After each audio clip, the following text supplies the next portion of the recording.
On va cliquer sur un documentaire qui s'appelle Killer Sally, meurtre sous stéroïdes. Toi, tu l'as vu, Freddy. Ouais. Qu'est-ce que ça raconte? C'est un univers dont on parle rarement. Le culturisme, on a plein de clichés, moi j'avais plein d'a priori dessus. Et puis on se rend compte que là, on a une femme quand même assez atypique, avec un passé atypique, une enfance atypique, et qui va se marier avec un monstre physiquement. En tout cas, c'est clairement ce que c'est. Et un couple assez conflictuel, ça se bagarre souvent, c'est une femme battue. Ils sont sous stéroïdes, c'est presque un détail, mais lors du jugement, ça va être quand même un fait qui va être quand même assez mis en avant pour tenter de comprendre un petit peu ce qui se passe chez cet homme qui est ultra violent.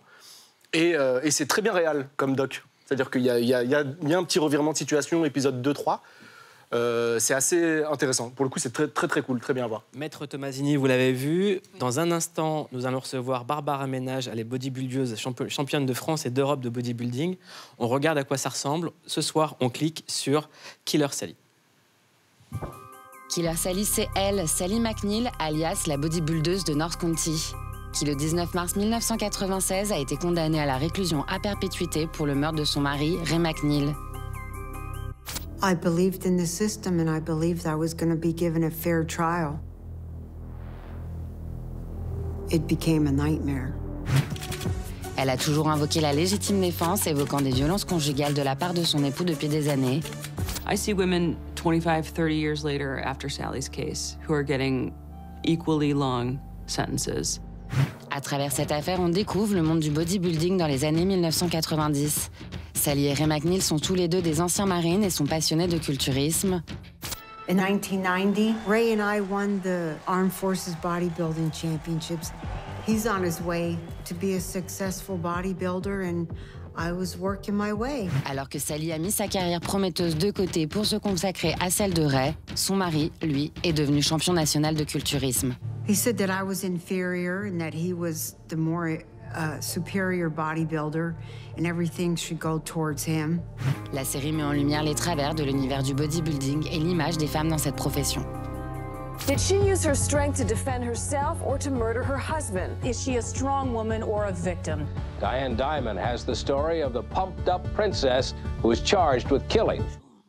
C'est une histoire donc qui entre en résonance avec la pièce de théâtre dans laquelle vous jouez. C'est complètement dingue. Ouais, mais souvent on dit que ces hommes-là qui aiment manipuler ou mettre sous emprise une personne aiment les personnes qui sont fortes mentalement, physiquement ou qui ont une passion, une lumière particulière, qu'ils écrasent et qu'ils essaient de s'approprier. Pour en parler, nous sommes avec Barbara Ménage. Bonsoir. Bienvenue dans Clic. Merci de m'avoir invité. Merci d'être venue. Vous êtes bodybuildeuse, championne de France, d'Europe et de bodybuilding. Vous êtes arrivée 4e de la plus importante compétition de bodybuilders au monde, oui. Miss Olympia 2020 aux USA. On vous applaudit déjà.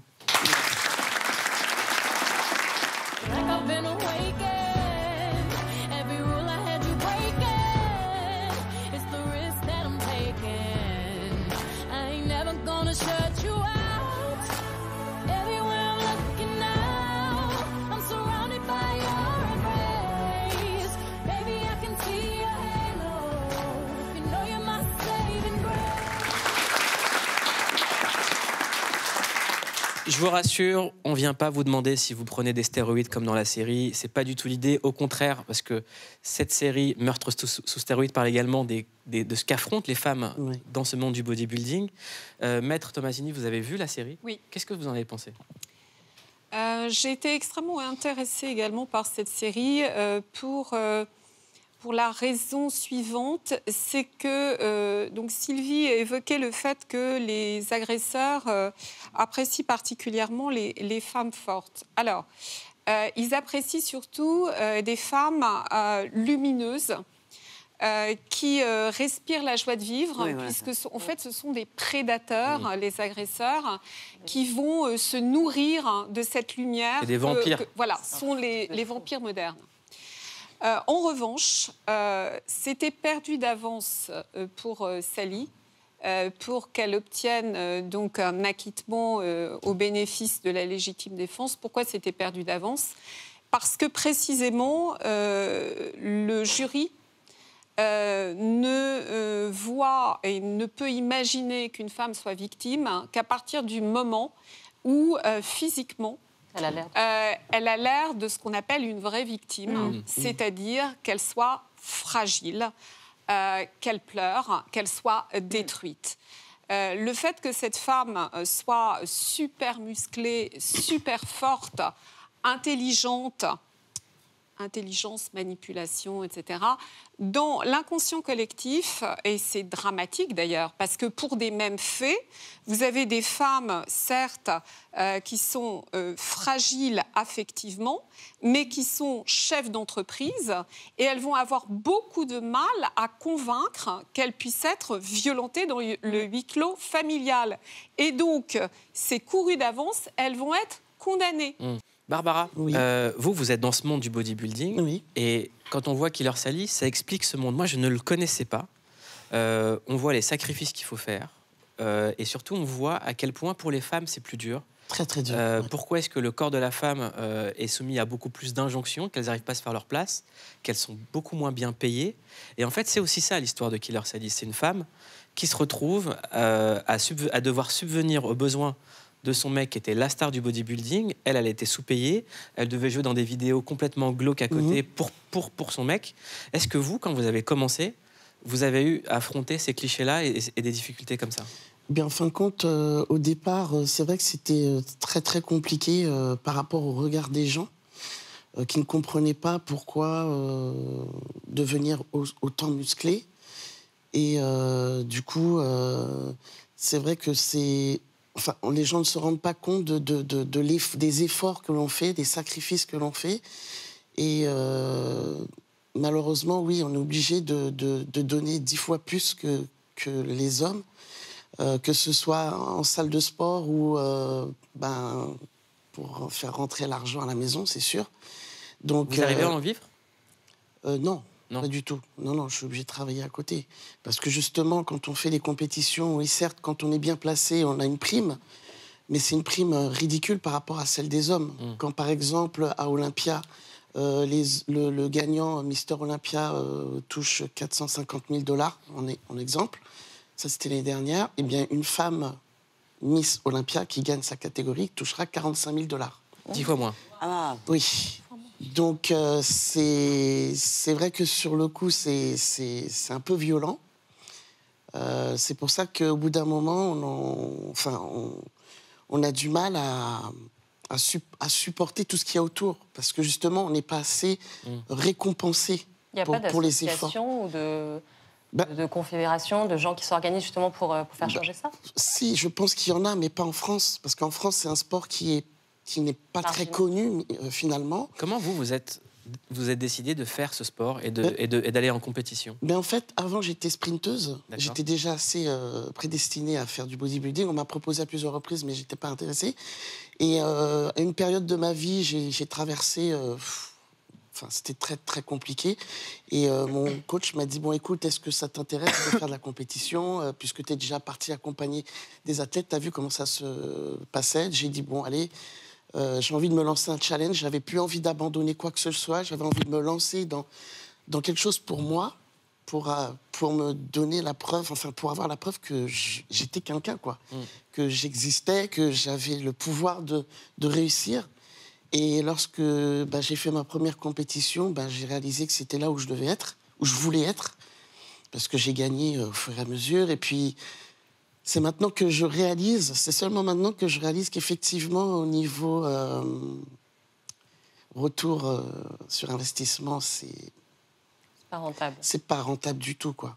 Mais au moins, je le savais, mais peut-être que je faisais un déni. C'est quoi les 3 choses? Oui. Parce que moi, je voulais vous recevoir parce que moi, ce qui m'a touché dans l'histoire de Sally, au-delà de l'histoire juridique, c'était la façon dont cette femme affronte ces clichés-là, alors qu'il faut se dépasser, alors qu'il faut travailler, et qu'elle fait quelque chose de très sérieux, comme vous faites quelque chose de très sérieux. C'est quoi les 3 choses que vous ne voulez plus entendre? Donnez aux gens qui nous regardent le guide des 3 trucs pour plus vous prendre la tête. Ce que je veux plus entendre, c'est elle veut ressembler à un homme.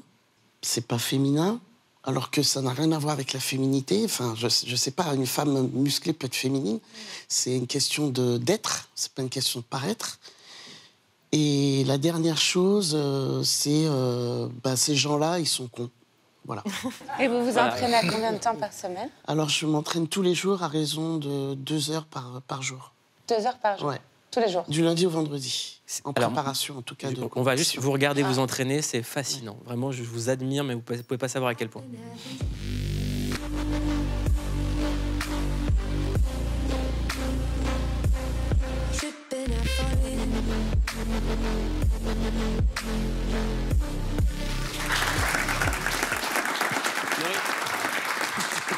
Je culpabilisais de la raclette que j'ai mangée ce week-end. Le régime, il est strict?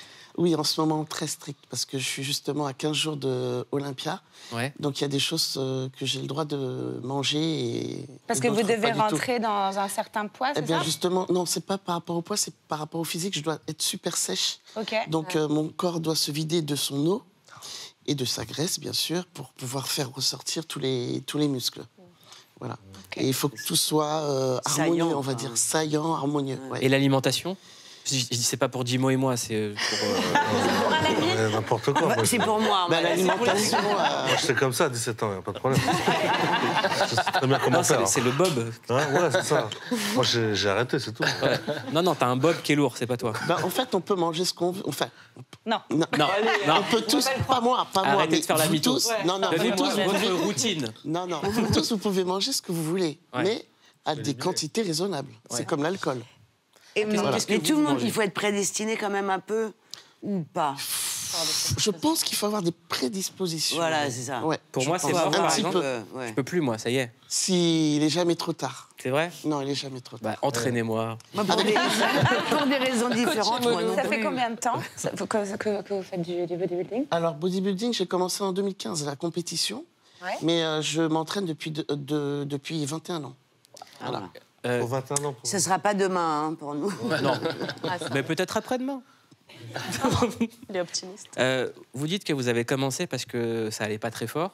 Est-ce que ça vous a aidé à surmonter? Complètement. Ouais. Complètement. Je suis devenue une personne complètement différente. Ça m'a rendue plus forte, plus combative, plus déterminée. J'ai été déjà, mais encore plus déterminée.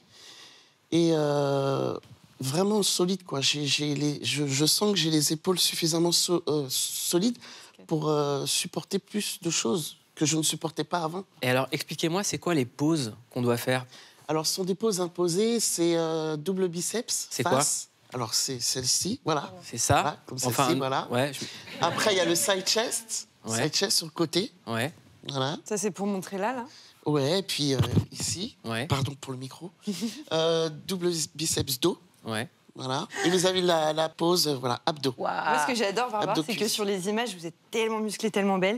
Et il y a quand même le petit détail de la manucure avec les ongles super blancs. Alors ça, c'est obligatoire. Ah ouais? Oui, c'est obligatoire. Il faut être vraiment... faut vraiment avoir une présentation... apprêtée, quoi. Vraiment apprêtée. Les bijoux, le maquillage, jusqu'aux orteils. Parce que, si je peux me permettre, finalement, mine de rien, c'est un sport, on peut le voir aussi pour les femmes, mais censé plaire finalement aux hommes, parce que si on vous impose des bijoux, etc., ça veut dire que le public, ça reste des hommes? Tout à fait. Okay. Il y a de tout dans le public, en fait. Il y a beaucoup de femmes qui apprécient, il y a beaucoup d'hommes, effectivement, qui apprécient. Il y en a plus qu'on pense. Qui est-ce qui juge? C'est un juré d'hommes ou de femmes? Alors, il y a deux. Il y a les hommes et les femmes. Ah ouais. Sylvie, pardon? Le dos, cours d'anatomie, il faut laisser les écorchés à l'école. Le dos, regarde la cuisse. Je savais même pas qu'il y avait autant de muscles. Mais est-ce que vous travaillez la souplesse? Ah oui. Voilà, la ça. souplesse, oui. Ah voilà, ça. Ouais. Parce qu'on voit que son corps est souple, parce que on a l'impression... Alors moi, je fais un peu de danse, mais dès que je fais un truc un peu trop violent, je ne peux plus bouger derrière. Je perds tout de suite la souplesse. Vous avez Donc encore quand des je vous vois courbatures soulever... Un petit peu, pas beaucoup. Ouais. Et qu'est-ce qui fait que, malgré le fait que ce soit pas rentable, que ce soit très difficile physiquement, on voit que ça marque, vous continuez, vous ayez encore envie? Ça vous a jamais dégoûté? Eh bien, parce que je suis quelqu'un de très têtu, et quand je me fixe un objectif, il faut que j'aille au bout. Donc là, je me suis fixé l'objectif d'aller à Olympia 2022, donc je vais aller au bout. Et vous irez aux Olympia, et je vous propose un truc, c'est que vous allez voir la pièce de Sylvie Testu, et Sylvie Testu sera avec nous en train de vous encourager pour l'Olympia. Et bravo, on est très contents de vous avoir reçus. Merci.